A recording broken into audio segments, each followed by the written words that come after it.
Hai, welcome back semuanya. Ada gak di antara kalian yang pernah mendengar yang namanya manifestasi? Sebuah kata-kata yang sepertinya sangat powerful. Tapi, apakah itu? Let's break it down, let's go!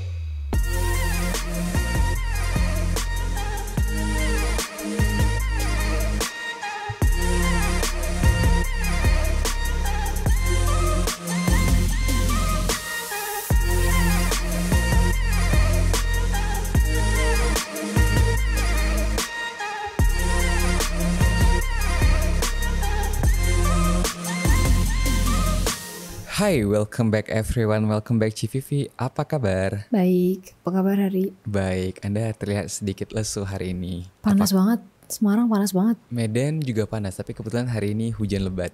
Jadi itu yang membuat saya agak terlambat datang ke studio.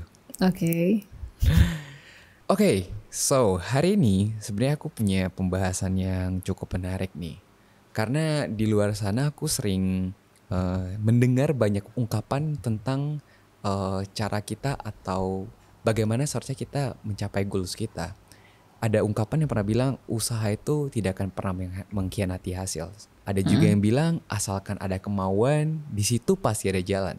Kalau misalnya ungkapan itu benar, berarti harusnya dengan kerja keras, dengan kemauan, dan dengan usaha yang maksimal, kita bisa mencapai apa yang kita inginkan dong kalau seperti itu. Benar gak? Iya benar, berdasarkan quote itu kan? Iya, tapi quote itu kan dibuat karena ada orang yang sudah pernah merasakan itu. Berarti harusnya itu valid dong untuk diikuti oleh semua orang untuk bekerja keras untuk mencapai apa yang diinginkan. Apakah quote itu valid?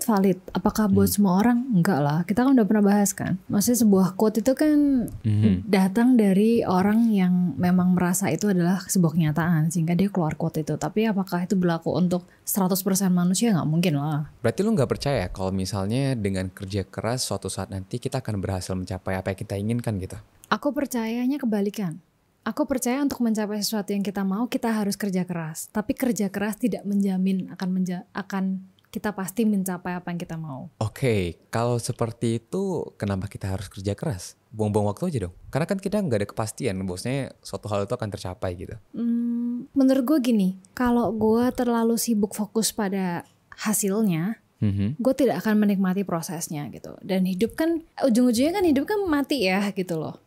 Sebetulnya kan apapun yang kita lakukan itu kan sia-sia. Kan itu tuh kan udah terkenal tuh. Sebetulnya apapun yang kita lakukan kan akan sia-sia gitu. Jadinya menurut gue kalau apapun hasilnya nanti tuh dalam tanda kutip sia-sia, berarti yang harus gue lakukan adalah gue harus menikmati prosesnya gitu. Nah jadinya kalau gue berpikir bahwa ngapain gue berproses kalau hasilnya tuh belum pasti, itu akan membuat gue tidak menikmati hidupnya kan. Jadi gue lebih memilih untuk berpikir bahwa hasilnya tuh gak sepenting perjalanannya gitu. Jadinya kalau untuk memperbesar kemungkinan aku mencapai itu adalah dengan kerja keras gitu ya, maka aku akan berusaha sekeras mungkin untuk memperbesar kemungkinan aku bisa mencapai itu dengan kerja keras gitu. Jadi gue bekerja keras bukan untuk mendapatkan, bukan karena dijanjikan gue akan dapat itu, lebih kepada untuk gue tidak menyesal kalau misalnya one day kayak gue nggak dapet itu, ya karena gue udah bekerja sekeras mungkin aja. Gue sih kayak gitu. Tapi lu pernah dengar yang namanya manifestasi nggak?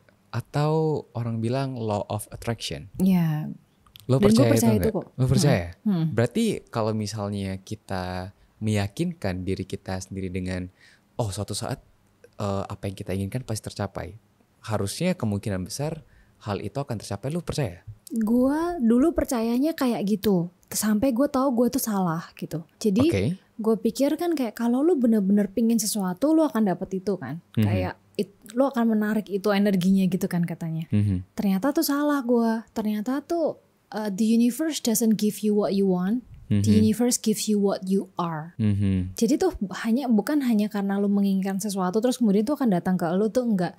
Kalau lu benar-benar menginginkan sesuatu tuh lu harus menjadi itu dulu, lu harus berubah setengah mati menjadi sesuatu yang lu inginkan dulu, baru kemudian itu datang gitu. Oke, pertanyaannya adalah kalau apa yang kita inginkan itu tuh bukan who we are, berarti hal itu gak akan pernah tercapai dong? Enggak. Kemungkinan juga kita bukan benar-benar menginginkan itu karena kita menginginkannya. Biasanya karena itu ditanamkan ke kita aja gitu. Jadi bukan sesuai sama siapa diri kita gitu loh. Kan kita bisa aja mengadaptasi apa yang kita inginkan tuh dari orang kan. Contoh nih, kayak mama papaku itu kan merasa aku pintar di sains apa segala macam, sehingga mereka pingin aku jadi dokter gitu. Apakah uang secara keuangannya bisa disupport ke sana? Bisa aja kalau aku mau mengejar ke sana, bisa aja kalau aku mau gitu mungkin ya. Tapi pada akhirnya aku tidak akan menjadi dokter yang terbaik gitu, karena it's not who I am gitu. Tapi kan untuk mencari tahu apa yang kita inginkan kan kita biasanya melihat dari lingkungan kita juga kan. Misalnya kita melihat orang tua kita dokter, terus kita jadi terinspirasi untuk menjadi dokter juga. Nah, kalau misalnya dengan kerja keras, sekeras apapun kita berusaha, kita pengen jadi dokter nih misalnya, tapi itu nggak tercapai karena yang lu bilang berdasarkan law of attraction tadi, karena itu bukan who you are. Jadi parameter untuk tahu kalau misalnya kita berhak untuk mencapai sesuatu yang kita inginkan tuh apa dong? Kalau ngomongin berhak ini agak-agak judging kayaknya ya. Maksudnya untuk menentukan apakah seseorang berhak atau nggak berhak gitu. Tapi yang lebih mudah menjadikan parameter adalah menurut gue kalau lu bener-bener senang proses menjadi dokternya, kayaknya lu tuh akan sudah menjadi dokter yang baik tanpa harus menduga-duga gue akan jadi dokter yang baik apa enggak. Gue tuh tahu ini dari nonton Hospital Playlist gitu. Itu kan 5 orang kan dokter semua. 5-5-nya kan jurusannya beda. Spesialisasinya kan beda tuh.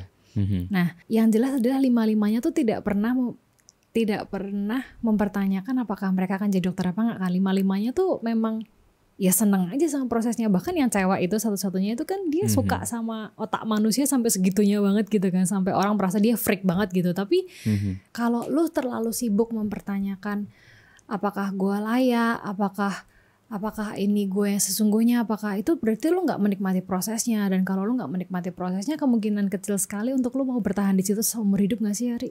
Gue sih nggak kebayang ya kalau misalnya soal gini, maksudnya karena gue udah pernah ada di dunia yang dirasa orang tuh seharusnya, yang gue juga mampu gitu. Kupikir aku juga mau menjadi seorang farmasis atau apoteker gitu kan. Ya udahlah gue mampu gitu. Tapi karena gue udah di situ sekian tahun dan gue menderita sekali ya, gue bahkan bertanya-tanya kayak apakah ini akan buat gue kaya, apakah ini akan membuat menjamin kehidupan gue setelah pensiun.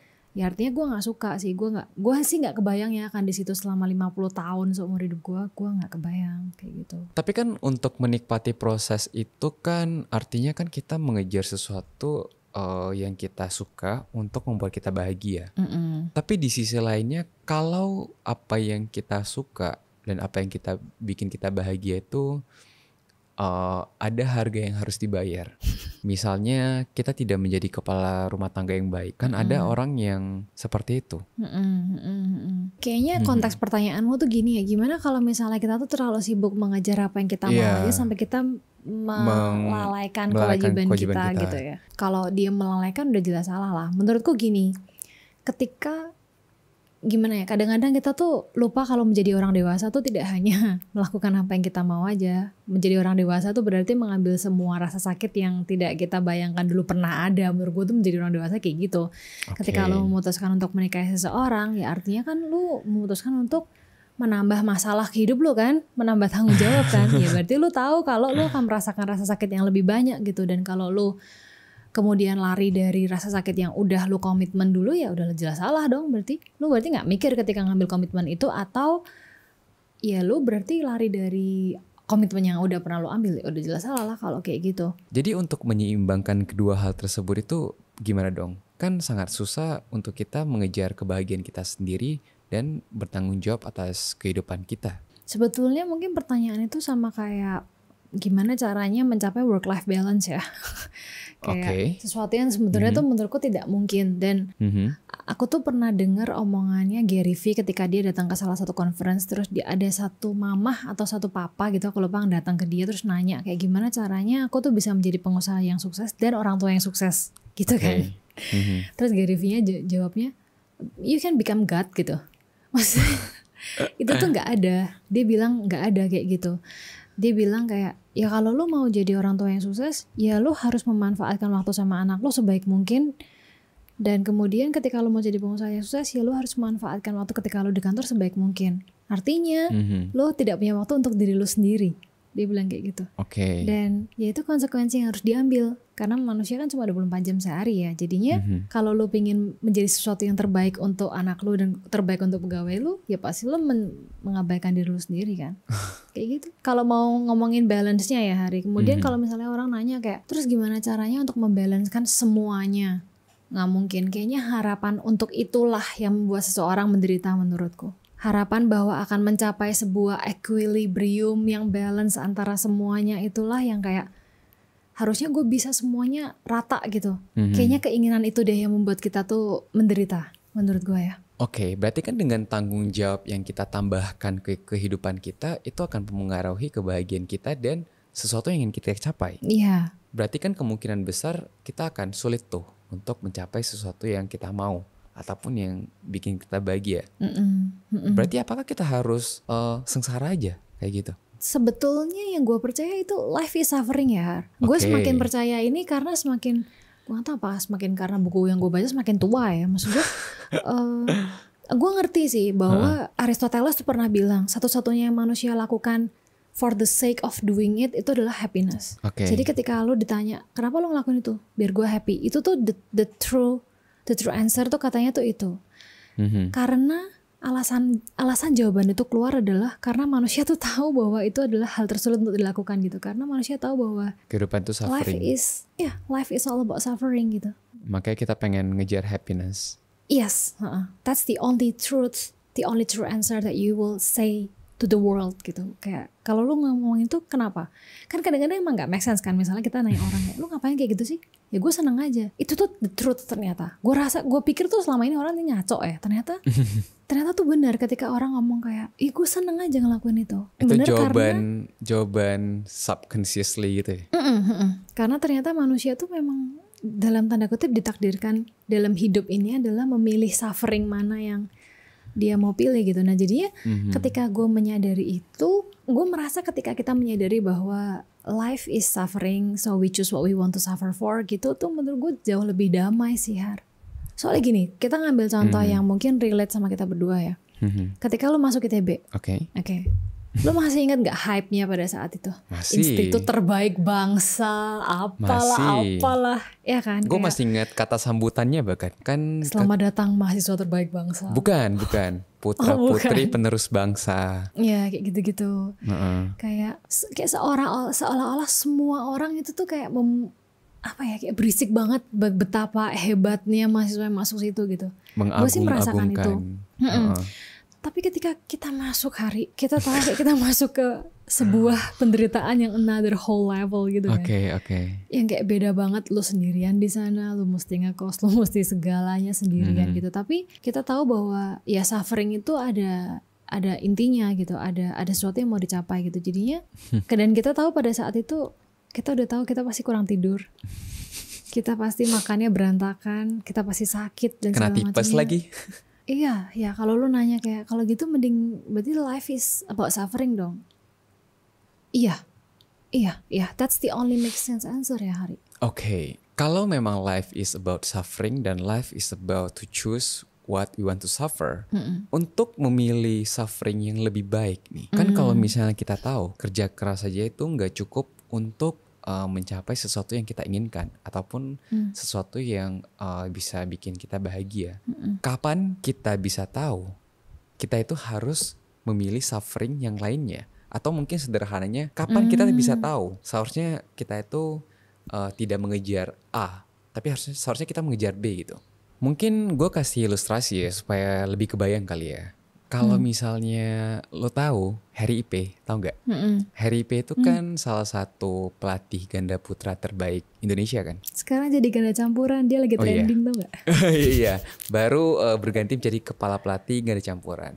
Tapi kalau misalnya ada yang nggak tahu, dulu itu Harry Ipe itu sebenarnya seorang atlet profesional juga, atlet bulu tangkis profesional juga. Nah, tentu saja sebagai atlet profesional bulu tangkis, goals mereka tuh ya menjadi pemain bulu tangkis nomor 1 di dunia. Nah tapi karena satu kejadian yang hal, Harry Ipe itu cedera dan akhirnya dia memutuskan untuk menjadi kepala pelatih. Nah menurut lo, kapan seseorang itu harus bisa tahu bahwasanya dia tuh ya memang udah nggak bisa jadi atlet bulu tangkis profesional lagi, dia harus merubah karir dia untuk menjadi yang lainnya.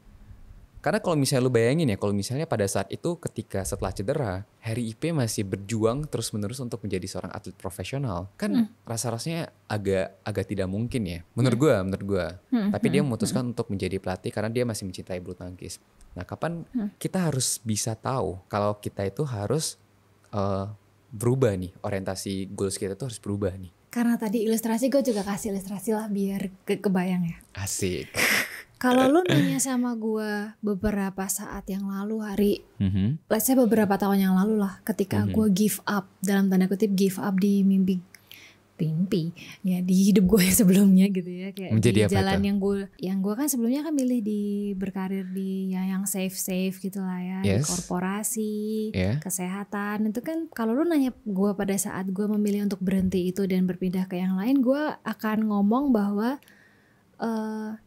dengerin hati lu dan segala macamnya, kayak lu tuh tahu siapa lu sebenarnya dan segala macamnya. Tapi ketika lu di dunia korporasi kan itu belum tentu sesuatu yang lu inginkan kan pada saat itu. Atau pada saat itu lu udah tahu lu pengen kerja di korporasi aja. Pada saat itu gue berpikir gue maunya itu gitu. Jadi gue juga nggak tahu pada saat itu tuh gue nggak tahu apa yang gue nggak mau gitu pada saat itu.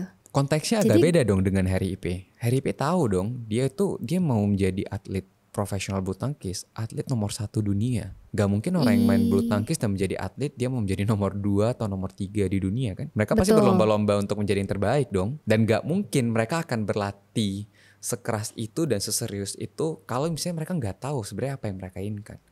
Apa Harry Ipe pada awalnya itu sebenarnya memang dia mau jadi pelatih, tapi dia bersyukur sebagai atlet dulu. Kan rasa-rasanya gak mungkin menurut gue. Oke, iya gue ngerti maksud lo. Cerita gue adalah gini. Lo kan menjalani hidup ya. Lo berpikir lo tahu apa yang lo mau gitu kan. Karena lo tahu lo mau itu, sehingga kemudian lo mengarah ke arah sana gitu. Semua orang tuh kayak gitu sebetulnya. Mau itu adalah datang dari dia atau datang dari orang lain. Kayak maksudnya gue tadi ngambil contoh itu adalah karena itu adalah apa yang ditanamkan ke gue. Gue nggak tahu Harry Ipe menginginkan itu benar-benar dari dia atau juga ditanamkan oleh orang tuanya. Karena Taufik Hidayat itu ditanamkan oleh bapaknya, sehingga dia merasa dia menginginkan itu juga gitu. Gue nggak tahu nih soal Harry Ipe detailnya kayak apa. Tapi yang jelas dia merasa dia menginginkan itu. Kalau kita punya kesempatan nanya Harry Ipe langsung kayak bakal menarik ya. Sama kayak semua orang, sama kayak lu, sama kayak gue. Kita menjalani hidup karena kita pikir itu yang kita mau. Kalau lu nanya sama gue pada saat itu, apa yang membuat berubah gue, itu adalah COVID. Karena pada saat itu gue cerita bahwa banyak orang di sekitar gue yang meninggal pada saat itu kan. Sehingga gue merasa nextnya itu gue gitu. Sehingga ketika kematian terasa sangat dekat, kehidupan tuh terasa sangat berarti gitu. Pada saat itu akhirnya gue berani untuk mengambil itu. Itu artinya gue tuh udah ada keinginan untuk berpindah. Pada saat itu ya memang gue pun memang pengen berpindah gitu ya. Tapi dipaksa dari luar gitu. Nah, akhirnya memutuskan untuk mengejar sesuatu yang who we are menurut lo pada saat itu. Iya, triggernya udah ada dari dalam dan momentumnya ada. Sehingga terjadi pada saat itu. Sehingga kalau nanya sama gue kapan tepatnya adalah ketika triggernya tuh datang gitu. Kemudian Harry Ipe. Tentu saja semua orang itu kan pingin berprestasi semaksimal mungkin. Semua orang pengen jadi Taufik Hidayat kan. Diingat legend dan segala macamnya, masih sampai sekarang jadi apa Yonex tuh yang 4 besar dunia itu kan, 4 orang itu kan selalu dia gitu. Legenda Yonex lah apalah gitu. Nah itu semua orang kan pasti pengen jadi kayak gitu kan. Tapi gue nggak tahu nih sepanjang karir Harry Ipe, apakah dia mulai mempertanyakan sepanjang karirnya gitu. Apakah udah ada keraguan itu yang pertama, kita nggak tahu ya. Dan gue juga nggak tahu ya. Maksudnya apakah dia merasakan itu, gue nggak tahu. Nah yang kedua mungkin triggernya adalah ketika terjadi cedera itu. Sehingga kemudian momentumnya itu pas saja. Kayaknya gue tuh mau jadi pemain dan gue mungkin bisa, tapi gue lebih bisa sekarang menjadi pelatih karena ya udah gue cedera gitu. Menurutku tuh banyak orang ya Hari kayak gitu yang mendapatkan pilihan-pilihan kedua, pilihan ketiga gitu kan. Kan tadi lu pertanyaan lu kan gimana kalau pada saat itu Harry Ipe nggak milih jadi pelatih gitu, dia tetap milih jadi pemain gitu kan, apa yang akan terjadi gitu. Ya kita nggak akan pernah tahu juga gitu. Kalau dibilang bisa apa enggak, kalau lu pernah nonton Prison Playbook, lo nonton gak? Enggak. Itu kan pemain nasional golf ya? Apa tuh? Bukan. Baseball ya. dia tuh jadi pemain dia jadi pemain nasional karena dia pernah kena kanker dan segala macam sehingga kemudian dia tuh satu-satunya orang yang dia merasa cuma udah jalan hidupnya tuh cuma di situ gitu. Terus dia latihan dan segala macamnya, tapi ketika di penjara dia dibuat cedera parah kan. Terus semua orang udah minta dia give up, semua orang udahlah ini di saatnya lu give up dan segala macamnya. Dia juga bilang oke, gue akan give up gitu. Tapi dia diam-diam latihan gitu loh, kayak di belakang. Terus pacarnya juga bilang, gue tahu dia nggak akan give up gitu. Dan akhirnya dia balik main ke lapangan lagi, meskipun nggak jadi yang terbaik lagi ya, tapi he doesn't give up gitu. Oke, kalau misalnya tadi kita bicara tentang trigger, sesuatu yang bikin kita tahu sebenarnya kita itu mau apa, faktor internal bukan dari faktor eksternal. Balik lagi ke pembahasan tentang manifestasi. Kalau misalnya ketika kita udah tahu nih, setelah udah ada trigger, kita udah tahu nih, kita pengen menjadi sesuatu. Dengan kerja keras saja, apakah kita bisa mencapai itu? Kita udah tahu loh nih, kita pengen menjadi sesuatu nih. Karena udah tersadarkan lah, bukan ada faktor eksternal lagi. Apakah pasti kayak gitu? Kayaknya hidup gak seru ya Hari kalau udah pasti jadi gitu loh. Enggak, maksudnya apakah dengan kerja keras saja kita bisa menjadi apa yang kita inginkan tersebut. Sebetulnya gue ngerti ya kenapa orang mempertanyakan hal itu. Itu adalah pertanyaan gue waktu gue tantrum ke bapak gue beberapa tahun yang lalu.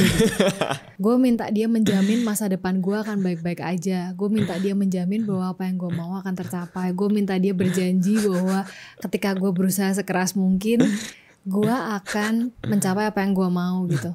Terus itu pada saat gue tantrum pertama. Tantrum kedua adalah ketika gue marah-marah ke cowok gue gitu ya.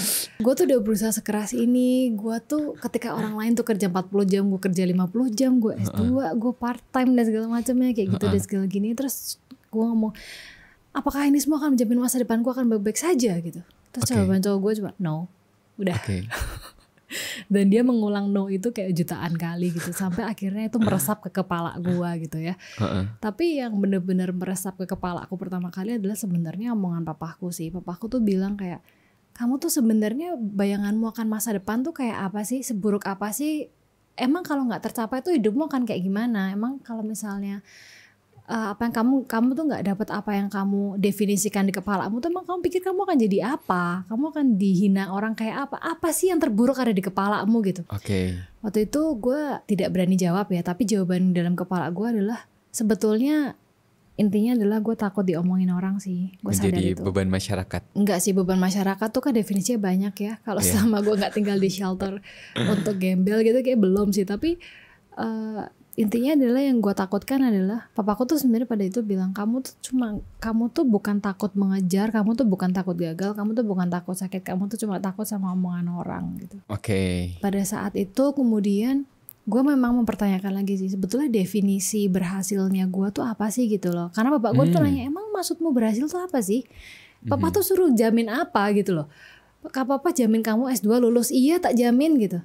Jamin papa kamu pasti lulus gitu. Kamu jaminnya apa? Abis S2 terus kamu pengen dapat gaji lah 100 juta gitu ya, itu papa gak bisa jamin, dia bilang gitu. Ya, kamu tuh maunya apa, gaji 100 juta tuh buat apa gitu. Kamu mau ngejar 100 juta terus lulus S2, kamu tuh lulus S2 tuh karena kamu tuh S2 karena kamu pengen belajar, apa kamu pengen gajinya? Kalau pengen gajinya gak usah S2, kerja aja langsung kayak gitu-gitu lah. Dia tuh dia berusaha untuk membredeli kepalaku satu-satu gitu. Sebetulnya si tantrumku tuh apa gitu, kenapa aku minta dia jadi Tuhan gitu. Terus kan nah setelah beberapa sesi tantrumku itu selama beberapa tahun dulu aku quarter life crisis itu ya, sekarang ini ya gue merasa kayak, menurut gue hidup tidak akan seseru, gue sih merasa kayaknya hidup gak akan seru kalau kita udah tahu outcome-nya gitu loh. Dan kalau semua orang bisa menjadi apapun yang dia mau, seperti apa yang dia definisikan di kepalanya, dia harus jadi kayak gitu. Menurut gue sih ada yang aneh sama cara pikirnya ya, menurut gue gitu. Menurut gue kan gimana ya, lu terlahir sebagai orang yang berbeda, lu menginginkan orang yang berbeda. Menurut gue setiap orang punya tempatnya masing-masing. Memang setuju. berangkatnya tuh beda, memang berangkatnya beda-beda. Terus kemudian garis finishnya kita berusaha untuk sama gitu ya. Tapi kan samanya itu kan nggak akan sama persis toh. Nggak, misal nih kayak semua orang pengen jadi Lionel Messi gitu ya. Ya udah pasti lah, itu kan paling sempurna gitu. Tapi kalau semua orang kayak Lionel Messi ya kan nggak ada Lionel Messi toh. Gitu loh, maksudnya kayak itu spesial ya for a reason gitu loh. Jadinya dan apakah semua orang yang bukan menyerah ya, apakah semua orang yang akhirnya quit soccer atau football itu adalah semua orang adalah barisan sakit hati pada sepak bola? Kayaknya nggak sesimpel itu deh. Kayaknya mereka akhirnya di sepanjang jalan dalam karir yang mereka menemukan kayak oh ya udah Messi biarkan jadi Messi gitu, gue punya pilihan jalan yang lain gitu. Nah tapi kalau misalnya pertanyaannya adalah kembali lagi kayak kapan kita harus benar-benar tahu kita harus give up. Sulit sekali karena mungkin gini ya, perjalanan hidup setiap orang kan beda, terus kemudian triggernya beda. Menurutku selama kamu tuh nggak nyerah dan jadi pahit sama kehidupan gitu ya atas tidak tercapainya definisimu, menurutku kehidupan akan menunjukkan jalan yang jauh lebih indah sih menurutku. Gue sih selalu percaya gitu ya. Soalnya menurutku tuh berubah tuh ada dua doang hal. Lu memaksa diri lu sendiri untuk berubah atau lu terpaksa berubah. Kalau lu memaksa itu prosesnya akan ya panjang, ya ragu, ya tetap sakit tapi tidak akan sesakit kalau lu terpaksa berubah gitu. Tapi kata-kata manifestasi yang seperti gue bilang di awal ini kan rasanya kayak super power gitu kan. Kalau misalnya kita bekerja keras dan kita manifestasi sesuatu, kemungkinan besar itu akan tercapai. Pertanyaannya adalah kapan kita harus bisa sadar bahwasanya sampai kapanpun kita berusaha, kita nggak akan pernah menjadi Lionel Messi. Dan kita harus mencoba untuk menjadi sesuatu yang lain gitu. Kapan kita harus bisa menyadari hal itu dan pivot gitu Ci? Kapan ya? Aku akan menggunakan perbandingan yang mungkin semua orang relate ya Hari. Apa tuh? Ketika rasa sakit dan rasa cinta lo itu seimbang akan sesuatu. Contoh. Apa tuh? Lo memulai sesuatu. Misalnya kita ngomongin sepak bola ya gitu ya, biar gampang. Ini asumsinya kita udah tahu ya secara internal kita memang ingin menginginkan sesuatu ini dari diri sendiri. Iya, bukan karena faktor orang tua ataupun yang ditanamkan oleh sekitar. Ini murni dari mungkin dari orang tua, mungkin dari orang tua datangnya kayak tapi dari kecil gitu kan sana kamu jadi pemain sepak bola gitu kan. Ya tapi ini benar-benar kita pengennya lah menjadi pemain sepak bola sejajar dengan Lionel Messi. Tapi kan misalnya kamu terlahir kamu pengen kayak gitu kan. Iya. Terus kamu berusaha untuk mengejar gitu. Itu kan kamu datang dari rasa cinta terhadap sepak bola. Kamu mengejar sesuatu kan. Di satu titik gitu terus terjadi kehidupan misalnya ya mungkin nggak banyak yang mungkin lo nggak sampai cedera, mungkin nggak sampai apa, tapi di sepanjang perjalanan kamu menyadari bahwa ada timbul keraguan gitu. Kayaknya gue nggak itu ya. Ternyata cinta doang tuh nggak cukup gitu maksudnya. Ternyata cinta doang tuh tidak membuat gue menjadi jago gitu kan. Nah, ketika kesadaran itu muncul kan sakit ya pasti ya. Iya kan? Itu kan pasti kan menjadi jago ini menjadi Lionel Messi enggak nih? Iya toh. Kan tadi kan targetnya itu toh. Kan targetnya adalah jago sama dengan Lionel Messi dulu nih. Oke. Jagonya sama dengan pemain sepak bola tetangga ya kan beda banget kalau itu. Oke. Maksudnya lu tidak akan pernah menjadi sejago Lionel Messi. Jadi cinta aja tuh gak cukup gitu. Lu sadar itu kan pasti sakit ya rasanya. Dan kerja keras juga tidak cukup. Ya semuanya tuh dedikasi, semua pengorbanan lu ternyata gak cukup gitu. Sakit ya. banget tuh. Cinta doang gitu. Sakit banget kan. Nah gue tadi bilang kapan kita tahu harus pivot ketika rasa sakit lu itu sebesar rasa cinta lu gitu. Jadi misalnya kalau lu memang sakit nih, lu menerima kenyataan bahwa kayaknya gue bukan Lionel Messi deh gitu. Kayaknya gue ketika itu kesadaran itu muncul ya. Tapi kecintaan lu terhadap sepak bola tuh keluar tetap sebesar awalnya. Lu akan mencari cara untuk tetap bertahan di situ sebagai diri lu gitu. Bukan sebagai Lionel Messi. Lu akan menemukan jalan yang lu seharusnya gitu. Kalau sebelumnya tuh lu cuma ngelihat Messi doang nih sampai akhirnya kayak kok kejauhan banget ya. Nah terus ketika lu sadar bahwa lu berhenti dan lu melihat sekitar lu, gue tuh siapa sih sebenarnya gitu. Dan ketika kecintaan lu tuh masih tetap di sepak bola, menurut gue kesempatan luas untuk siapa diri lu sebenarnya tuh akan datang gitu. Entah apa ya, soalnya tuh gue ada ya dulu teman kampus gue yang dia tuh cinta banget sama sepak bola. Dia tuh sejago Lionel Messi. Gue tidak pernah lihat dia main BTW. Gue nggak pernah lihat Lionel Messi main langsung, jadi gue nggak tahu.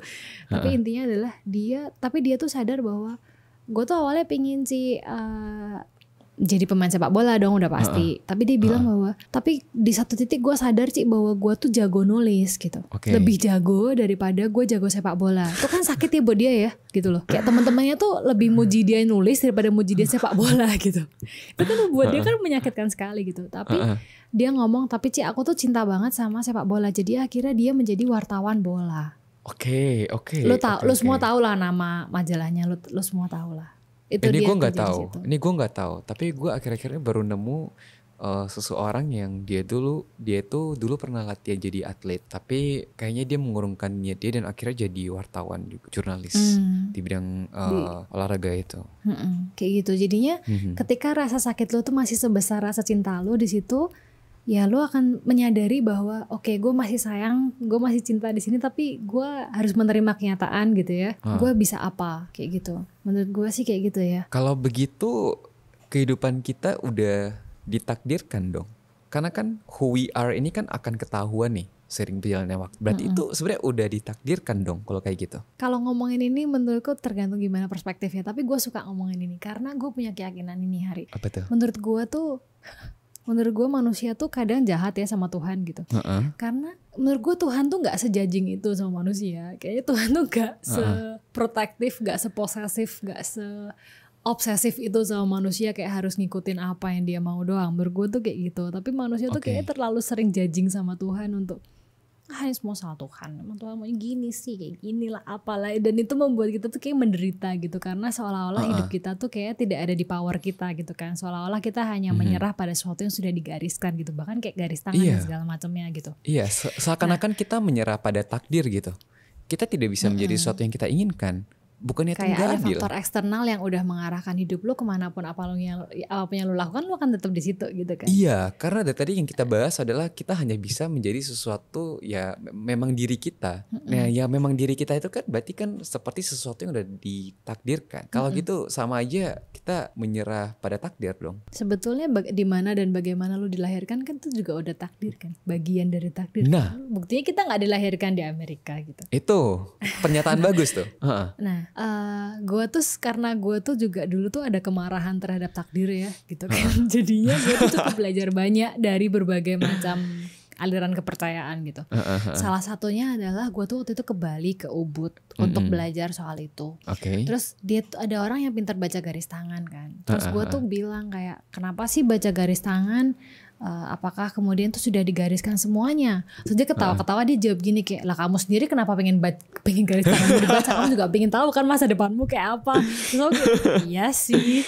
Tapi intinya dia tuh bilang gini, dia tuh bilang kayak, saya itu baca garis tangan karena menurut saya tuh menarik bagaimana manusia tuh bisa garis tangannya tuh berubah gitu. Terus gue kaget dong, lah kalau kayak gitu bukan digarisin dong. Dia bilang, semuanya tuh udah digarisin, tapi bukan berarti kamu tuh gak punya ruang untuk melakukan apa yang kamu mau di versi terbaikmu gitu. Jadi misalnya contoh nih ya, kalau dari ceritanya dia membaca garis tangan, dia tuh bilang kayak gini, semuanya tuh tergantung sama karma baik dan karma burukmu. Karena dia datang dari Hindu kan, kepercayaan dia kan itu kan.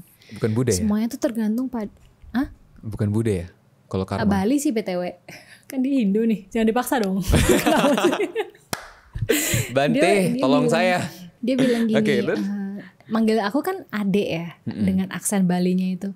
Semua tuh tergantung sama karma baik dan karma burukmu dek gitu. Kalau kamu pengen sesuatu dengan sangat amat, kamu akan melakukan dan kamu berusaha untuk mengumpulkan kebaikan sebanyak mungkin. Istilah dia sih bagus banget.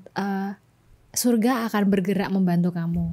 Merinding banget gue waktu itu ya. Terus tapi gue merasa sih pada saat itu, gimana kalau misalnya, gimana bisa ya orang yang sudah membaca sekian banyak garis tangan aja bilang kayak gitu loh.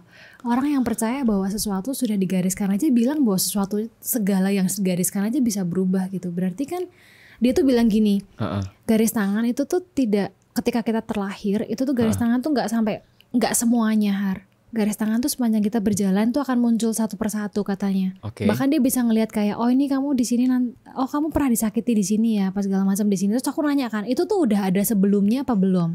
Dia bilang belum. Jadi sepanjang perjalanan kita itu berubah seiring berjalannya waktu. Nah ketika aku denger itu, aku tuh udah merasa kayak, oh ya mungkin aja semuanya digariskan gitu, but so what gitu. Tidak berarti gue tidak punya ruang untuk menggariskan sendiri apa yang gue mau. Dan meskipun memang mungkin ada kekuatan di alam semesta ini yang menggerakkan kita gitu ya. Kan kita gak pernah tahu nih tiba-tiba ada apa gitu kan. Tapi itu kan cuma sekian persen dari bagaimana kita mau kemudian menyikapi itu gitu loh. Misal COVID deh. COVID itu kan terjadi ke seluruh dunia ya.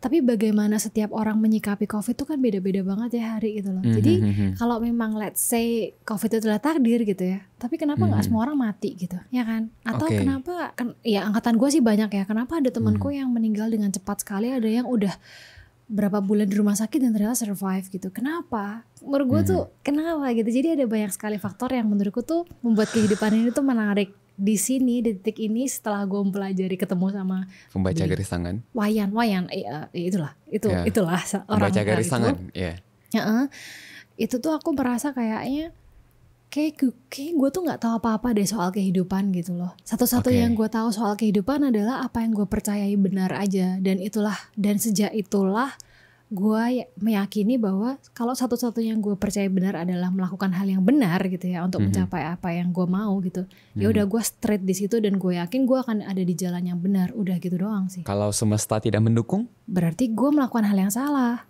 Oh gitu. Berarti sekuat apapun kita berusaha untuk menjadi Lionel Messi, kalau semesta tidak mendukung, kita tidak akan bisa menjadi sejago Lionel Messi. Sebetulnya kayaknya kalau kita tanya Lionel Messi pun kayaknya Lionel Messi juga gak akan bilang semesta tuh mendukung dia terus di hari kayaknya. Soalnya cerita dia kan berat banget kan. Karena kan iya. Tapi kan dia look up to Maradona kan. Dan dia exit Maradona. Berarti semesta mendukung Lionel Messi gitu. Iya kalau diartikan seperti itu bisa juga gitu. Tapi apakah semesta tidak mendukung Maradona? Kan gak juga tuh.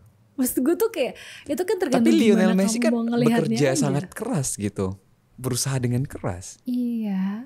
Mungkin usaha itu membuahkan hasil.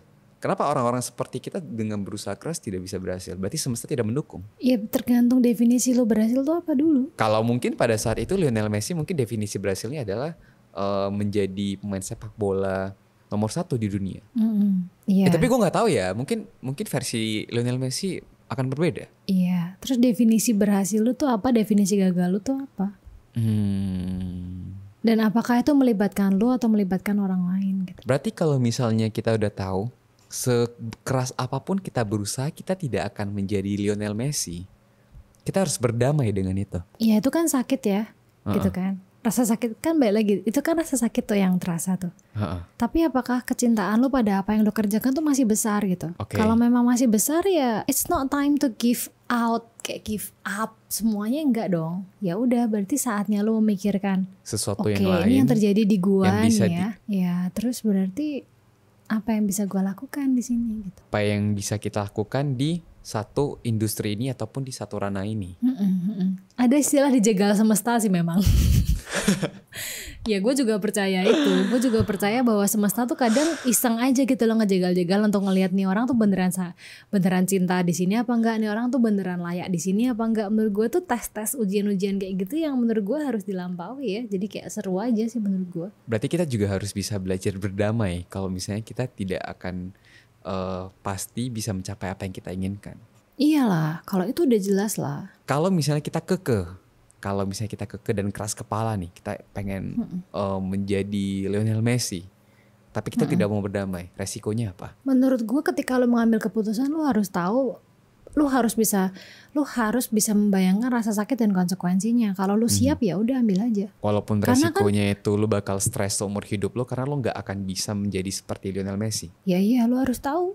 Kan menurut gue tuh hari di persimpangan jalan, kalau lu ngambil ke kiri lu gak akan pernah tahu apa isi kanan, kalau lu ngambil ke kanan lu gak akan pernah tahu isi kiri kan. Ya lu kalau selamanya lu ngambil ke kiri terus lu wondering apa yang akan terjadi di kanan, lu stres banget lah. Kalau lu udah ngambil ke kiri ya udah lu jalan aja di kiri gitu. Sama kalau lu ngambil ke kanan ya gak usah mikir kayak kiri kayak apa ya lu stres banget lah pasti. Berarti ketika lu ngambil keputusan ke kanan tuh bukan karena lu mau ke kanan, lu terpaksa ke kanan gitu. Kenapa lu gak ke kiri kalau lu gak mau ke kanan, kan kayak gitu harusnya. Iya benar, make sense banget.